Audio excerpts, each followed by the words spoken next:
миллати тоҷик аз қадим бо фарзандони шоистаи худ ифтихор мекунад, зеро онҳо бо амалу хизматҳои некӯи худ меҳани азиз Тоҷикистонро дар байни мамолики дунё муаррифӣ мекунанд. Мулло Зуҳур Тоҳирӣ аз ҷумлаи чунин фарзандони накӯному сарбаланди Тоҷикистон аст. Дар васфи ӯ шоир Сайфиддин Акрамзода мегӯяд: ҳаст андар Тоҷикистон як нафар, шахси хубу шахси хеле мӯътабар. Касби ӯ бошад табиби қалбу рӯҳ, мебарад ин пеша бо шаъну шукӯҳ. Мулло Зуҳур Тоҳирӣ табиби дилшинос, рӯҳшинос, гиёҳпизишк, донандаи тибби қадими ниёгон, беҳтарин муолиҷакори Русия дар соли 2002, беҳтарин муолиҷакори ҷаҳон дар соли 2004 дониста шудааст. Ҳамзамон ӯ бо хизматҳои тӯлонии фаъолонаю холисонаи худ дар байни мардум обрӯю эътибори баланд пайдо кардааст. номи ӯ ҳамчун табиби донишманд, ҳамчун рӯҳшинос на фақат дар Тоҷикистон, балки дар бархе аз шаҳру вилоятҳои Русия низ машҳур шудааст. Профессор фитотерапевт аз Санкт-Петербург Кассиния Яременко дар бораи хизматҳои Тоҳирӣ дар соҳаи тиб аз ҷумла фитотерапия мегӯяд. Вы знаете, доктор Тахири – это крупнейший специалист, известный в России, который выступает на многих конгрессах и который, в общем-то, зажигает своими идеями использования природных средств на благо людей разных специалистов. И вот у него великолепные препараты, которые он почерпнул еще у знаменитого Авиценны, и которые уже созданы на современной научной базе. И препараты, которые применяются, вот я как онколог вижу их эффективность этих препаратов. И, конечно, хотелось бы, чтобы это все расширялось, и с точки зрения не только науки, хотя научные исследования тоже надо, конечно, развивать, но и с точки зрения внедрения в практику более широкого. Вот тут вот молодежь должна разворачиваться с точки зрения менеджмента и маркетинга, несомненно.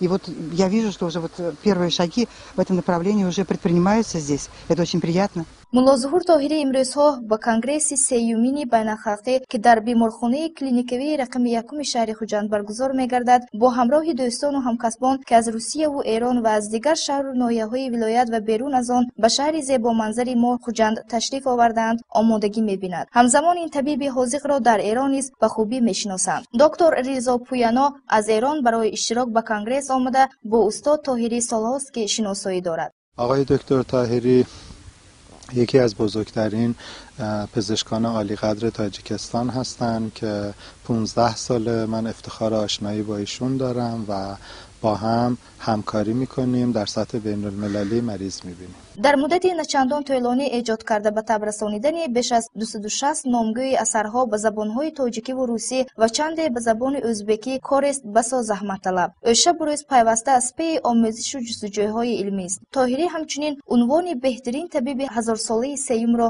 соҳиб шудааст. табиби халқӣ ва дӯсти Тоҳирӣ Исмоилҷон Ҳаетов ин марди соҳибхиратро чунин васф мекунад. мо мулло Зуҳур Тоҳирӣ ки якчанд солишин ҳамкорӣ мекунем. аввало гӯм ки ҳамин солҳои 92 ман зумрат ба кор мекардам, ҳамонҷо як фитобари нав ташкил карда будем. ҳамин мулло Зуҳур омада дида ҳамин ваёба ҳамин чиз маъқул шуд. ҳамон ҷо сар карда истода ино ҳамин истифода бурдани алафҳои шифобахш кати ҳама вақт табибои халқӣ кати кор мекунам. яъне охиранги 3 сол бошад агар ман ҳозир ҳамкории зич дорем ва ё кати ино ҳамин хел ҳам олим, ҳам шоир, ҳам нависанда, ҳам гӯем ки ҳамин одами бисёр ҳам маъқулу ҳам суҳбат ба наздику ҳам дилкаш ҳастанд. барои он ки ино ҳамин табиати моя, табиати Тоҷикистони моя, алафҳои шифобахши моя барои табобати худ, барои касалиҳо истифода мебаранд. устод Тоҳирӣ донандаи хуби якчанд ҳунарҳост. аз ҷумла ӯ дар 7 асбоби мусиқӣ бозӣ карда метавонад. барои иҷрои 15 вазифа дар як вақт номи ӯ ба китоби рекордҳои сайёра ва ба китоби рекордҳои Гиннес дароварда шудааст. ӯ ҳам менавозад ва ҳам месарояд.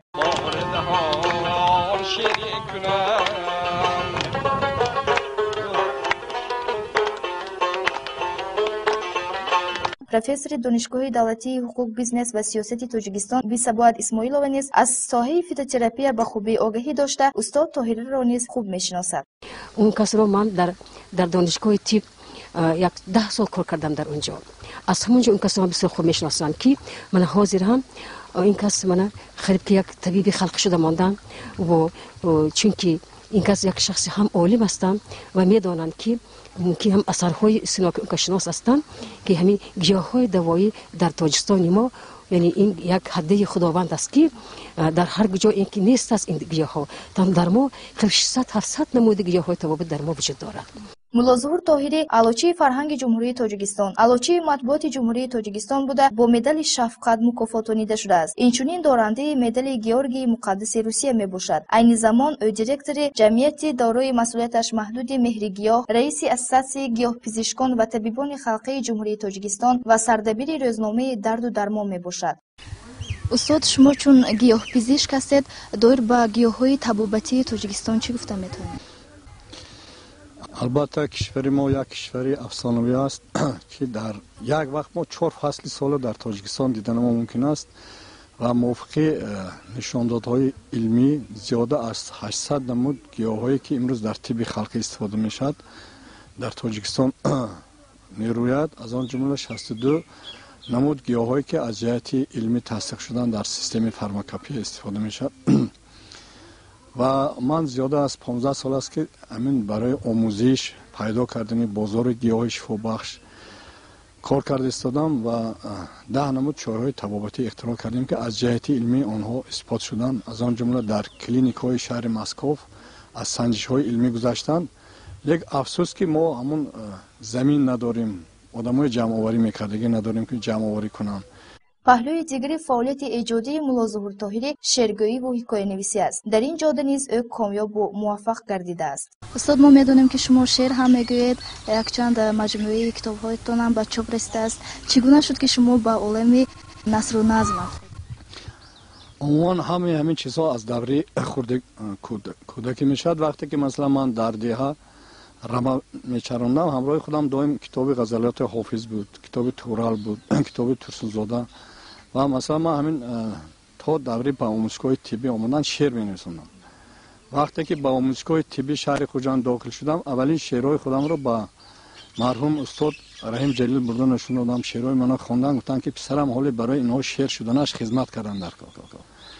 اون دوره ها شاعر نویسنده یک خیلی ابروی بلند داشتن، از آن جمله رحیم جلیل.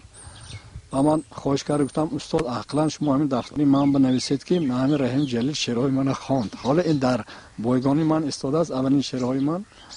خیلی استاد جمع کردن گرفتیم شعرهای با شاعر نویسنده هم صحبت شدیم. کم بعد قافیه در نظم تاجیک عروس من همین چیزای کم خونده در وقت عادی. بعد به شعر نویسی مشغول شدیم.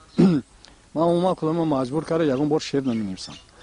همین در راهی رفتنم مثلا میرم یگون چی شد شعر پیدا میشد. وقتی که من در آسایشگاه خواجه آبی گرم کار میکردم یک پگاه آمدم که یک آدم در بینای نو در این نو ناز کشیده در توف کرده است. من همون زمان در شعر نوشتم که در دهانت ناز داری ای امک، فرق ندارد تو یا ناز یا نمک، تو نداری عقل ناز توف میکنی در در و دیوارها پوف میکنی. خب با این شعر ما کلام کردیم در ما آسایشگاه خواجه آبی گرم تا دمی که من کار میکردم. من 3 سال در آنجا کار کردم و این شعر اونجا آویزون بود. وقتی که من رفتم نسکشا و شعر کند پرفتن از دیوار، چون این یک عادت بد هست. من میخوام که مردم تاجیک همین عادت از بین برن. این بسیار کاری در بسیار مملکت ها من اشتراک میکنم. آدم ها میگن یک عادت بد هست که در دهن اشتی افلاس میگیرم.